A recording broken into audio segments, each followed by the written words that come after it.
अस्सलामु अलैकुम व रहमतुल्लाहि व बरकातहू। विषय मराठी संयुक्त सुगम भरती इयत्ता 8वी। अवामी उर्दू हायस्कूल वांद्रे पश्चिम मुंबई 400050। कविता क्रमांक 3 जिकड़े तिकड़े पानीच पानी। देखिए तस्वीर में भी दिखाया गया है, पहाड़ियाँ हैं, झाड़ है, नदी है और पानी ही पानी है, आसमान भी है। यह है इस कविता के कवि। इनका नाम शंकर वैद्य।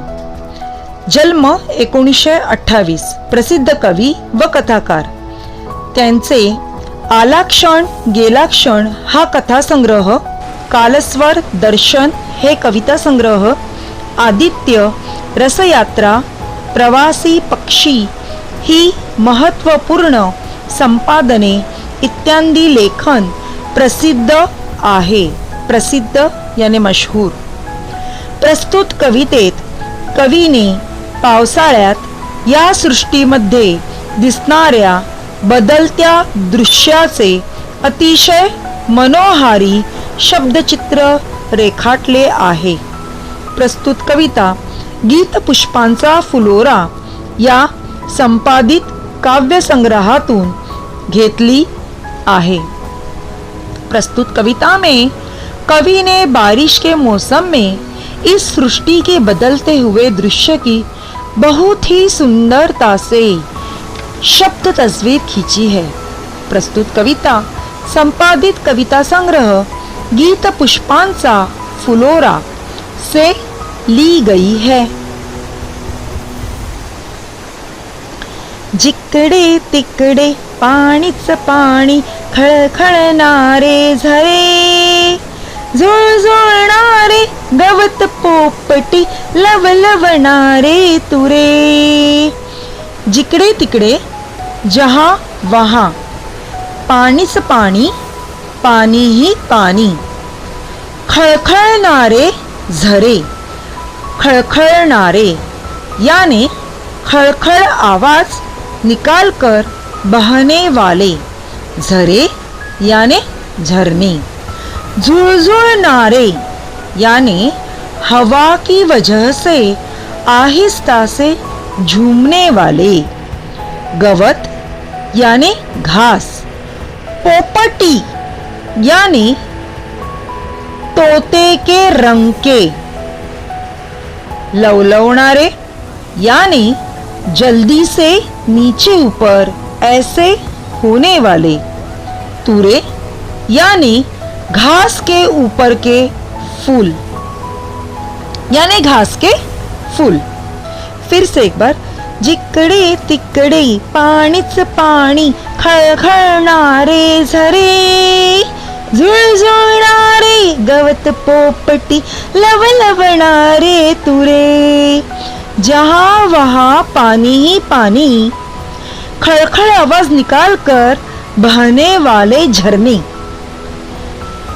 हवा की वजह से आहिस्ता से झूमने वाले घास, जिनका रंग तोते के रंग का है पोपटी, और जल्दी से नीचे ऊपर ऐसे हिलने वाले उस घास के ऊपर फूल लगे हुए हैं। नेक्स्ट, यह घास की तस्वीर है तो इसके आगे घास के इस तुरे की यानी फूलों की तस्वीर है। नेक्स्ट, नवीलका की झाडावरती, सुखात पाने फुले नाहती, पाऊस वारा झेलित जाती, भिरभिरती पाखरे। नवी नई, लका की चमक, झाड़ांवरती झाड़ों पर, सुखात खुशी में, पाने फूले, पाने यानी पत्ते, फूले यानी फूल, नाहती यानी नहाते हैं, स्नान करते हैं, पाऊस वारा बारिश हवा, झेलित जाती झेल रहे हैं, कैच करते जाते हैं, ऊपर के ऊपर ही उनके बदन पर वो लेते हैं। कौन? भीर-भीरती पाखरे। भीर-भीरती यानी भीर भीर, गोल गोल घूमने वाले, और पाखरे यानी परिंदे। फिर एक बार, नवील काकी झाडावरती सुखात पाने फुले नाहती, पाऊस वारा झेलत जाती भिरभिरती पाखरे। नई चमक झाड़ों पर खुशी में पत्ते फूल स्नान करते हैं, नहाते हैं। बारिश हवा ये ऊपर के ऊपर ही बदन पर लेते हैं भीर भीर गोल गोल घूमने वाले परिंदे। नेक्स्ट, पत्तों फूलों की तस्वीर। यहाँ पर पाखरे, फूल पाखरे यानी तितलियां फूलों पर बैठे हुए, उनकी तस्वीर। नेक्स्ट, हासत भिजती निळसर डोंगर, उड्या त्यातूनी घेती निर्झर, कडेक पारी रानो रानी, नाद नाचरा भरे। हसत हंसते हुए, भिजती भीगते हैं, निळसर नीले रंग के, डोंगर पहाड़, उड्या छलांग, त्यातूनी उसमें से, घेती लेते हैं, निर्झर झरने, कड़े कपारी पहाड़ और खाइयों में, रानो रानी हर जंगलों में, नाद नाचरा भरे, पानी के नाचने की आवाज, इसे कहेंगे नाद। नाचरा नाचने की आवाज को नाद, नाचरा नाचने की, भरे यानी गूंज रही है। फिर एक बार, हासत भिजती निळसर डोंगर, उड्या त्यातूनी घेती निर्झर, कडेक पारी रानो रानी, नाद नाचरा भरे। हंसते हुए भीगते हैं नीले रंग के पहाड़, छलांग उसमें से लेते हैं झरने, पहाड़ और खाइयों में, हर जंगलों में पानी के नाचने की आवाज गूंज रही है। निळसर पहाड़, मैंने कहा ना नीले रंग के पहाड़, यहाँ पे वो भी है। फिर झरने भी है, जंगल भी है, और पानी जमा हो गया हुआ नदी भी है।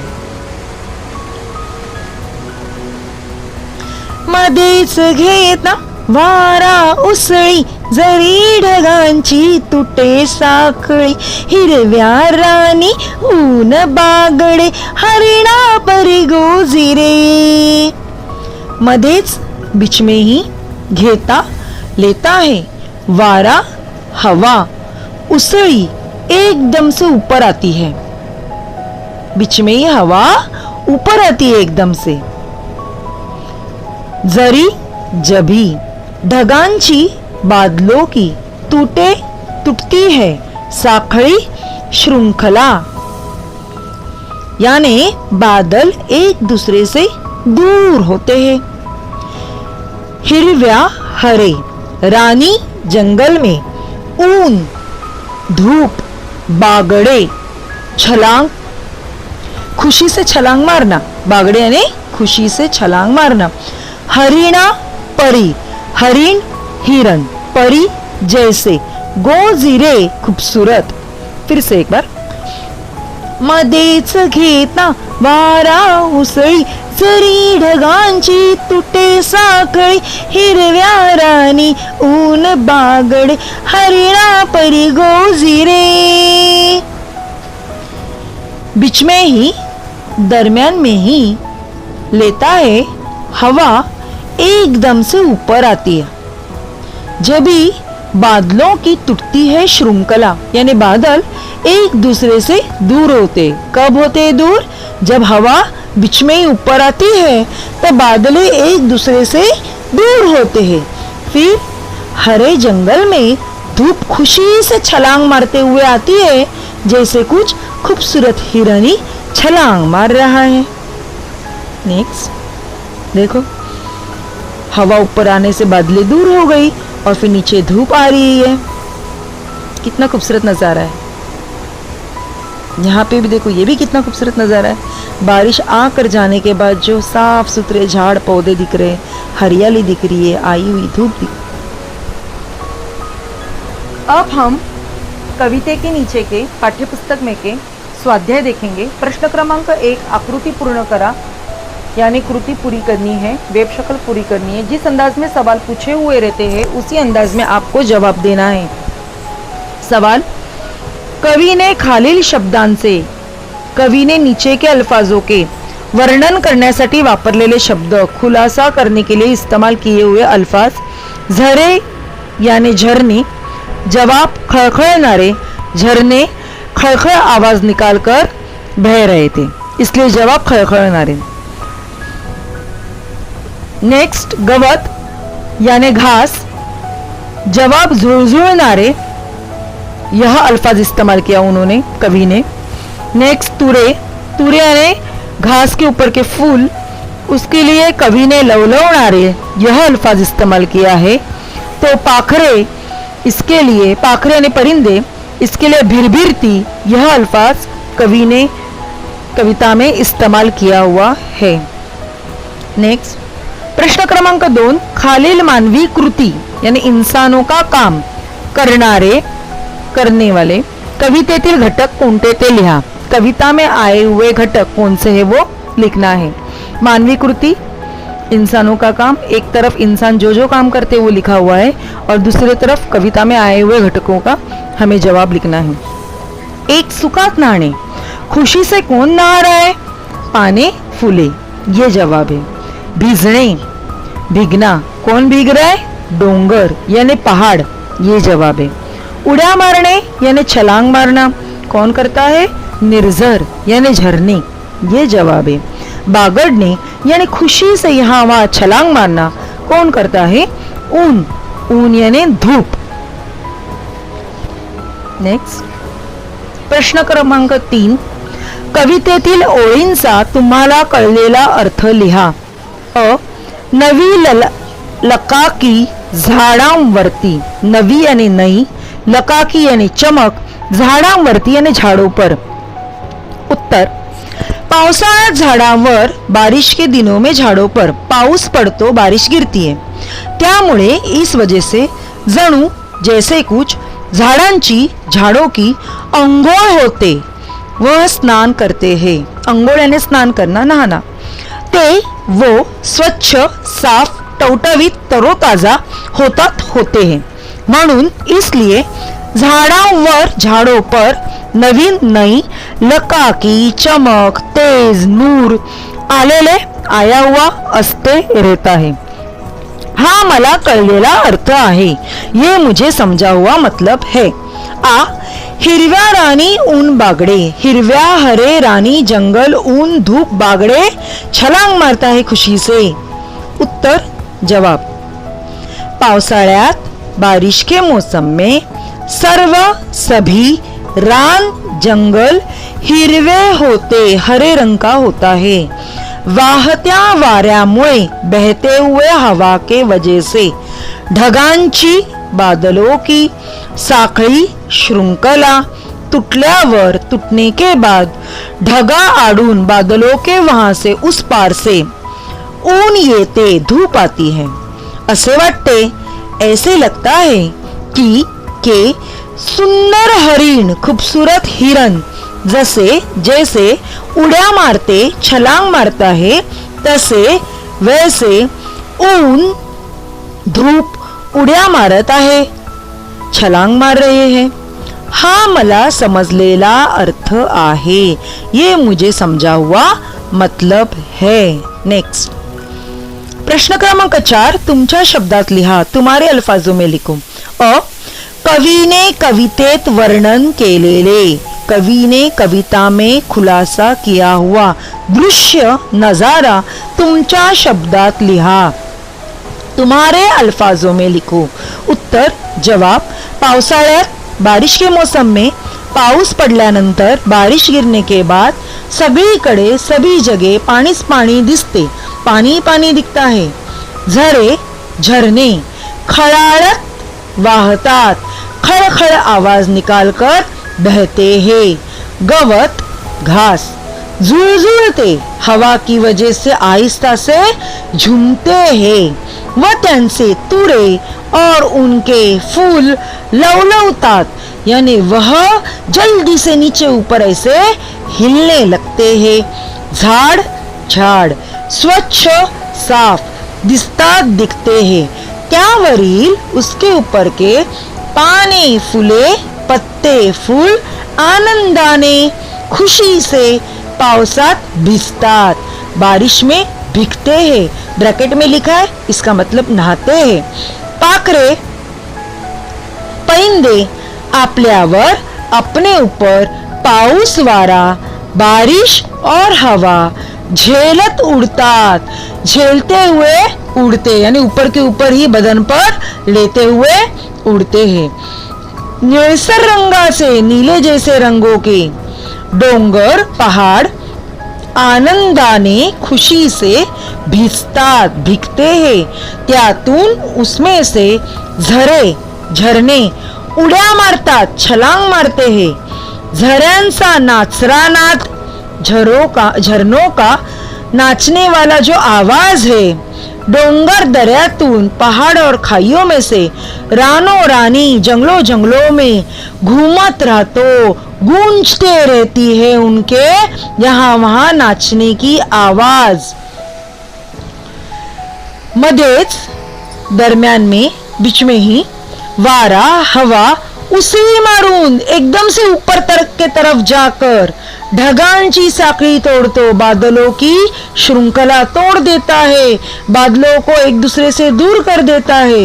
मग फिर ढगा आडून बादलों के उस पार से येणारे आने वाले ऊन धूप हिरव्या रानात हरे जंगल में हरिणासारखा, यानी हिरण जैसा बागड़ताना दिसते, खुशी से यहाँ वहां कूदिया देते समय दिखाई देता है। और असे वर्णन, ऐसा खुलासा कवि ने कवितेत केलेले आहे, कवि ने कविता में किया हुआ है। जिकडे तिकडे पाणीच पाणी, जहां वहां पानी पानी, अशी कल्पना करा, ऐसा सोचो व लिहा और फिर लिखो। उत्तर जवाब, पावसाळ्याचे बारिश का दिवस होते, दिन थे, बारिश के दिन थे। भरपूर पाऊस पडला, बहुत बारिश गिरी, त्यामुळे इस वजह से जिकडे तिकडे जहां वहां पाणीच पाणी झाले, पानी पानी हुआ। म्हणून इसलिए रस्त्यावर रास्ते पर पाणी जमा झाले, पानी जमा हुआ। रस्त्यावरून चालणे, रास्ते पर से चलना कठिन झाले, मुश्किल हो गया, रास्ते पे से लोगों को चलना मुश्किल हो गया। रेलवे यानी ट्रेन, गाड़ियांची, गाड़ी यानी फिर वो बस होगी, टू व्हीलर हो गई, फोर व्हीलर होगी, कार होगी या बाइक होगी, इन सब की सुविधा बंद झाली, इनकी सबकी सुविधाएं बंद हो गई, नहीं चलने की बंद हो गई, चल ही नहीं पा रहे, रास्ता ही दिखाई नहीं दे रहा है।